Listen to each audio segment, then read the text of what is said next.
అందరికీ హాయ్. ఏంటో ఈ మధ్యలో మా ఫ్యామిలీ చుట్టూ, మాకు తెలిసిన వాళ్ళ చుట్టూ ఈ దరిద్రాలు తిరుగుతూనే ఉన్నాయి.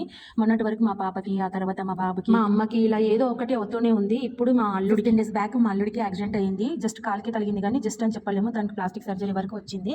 ఇంకా నేను వీడియోలో చూపిస్తున్నా చూడు, ఆ కాలి మడమల నుంచి లోపల దాకా మొత్తం ఒక రాడు దూసుకుపోయింది. ఇంకా వాడికి ఇక్కడ సంగారెడ్డిలో ట్రీట్మెంట్ ఇప్పిస్తే అది మా తగ్గలేదు. తగ్గకపోతే మళ్ళీ ఈఎస్ఐకి వెళ్ళినాము. ఈఎస్ఐలో అయితే వానికి ట్రీట్మెంట్ అయితే నడుస్తుంది ప్రజెంట్. వెళ్ళిన నెక్స్ట్ డే వాడికి కాలు అంతా క్లీన్ చేసి ఇంకా బయట మేము వేరే దగ్గర చూపించామని చెప్పాను కదా, అక్కడ వాళ్ళు కరెక్ట్గా చేయలేదు. అది ఇన్ఫెక్షన్ లాగా అయ్యింది. ఆ ఇన్ఫెక్షన్ అంతా క్లీన్ చేసి కాలిని మంచిగా క్లీన్ చేసి ఏదో స్కిన్ టైప్ వేసారంట సెట్ చేసి. ఇంకా స్కిన్ వేసిన 1 వీక్కి ప్లాస్టిక్ సర్జరీ అయితే చేయాలంట. ఈ 2-3 డేస్లో వాడికి ప్లాస్టిక్ సర్జరీ అయితే అవుతుంది. చాలా అంటే చాలా, నిన్న వెళ్తే వాడి ఘోష అసలు ఎవరికి రావద్దు. లిటరలీ నాకు ఎంత ఎనిమిస్ ఉన్నా వాళ్ళకు కూడా అట్లాంటి సిచ్యువేషన్ అయితే రావద్దని కోరుకుంటాం.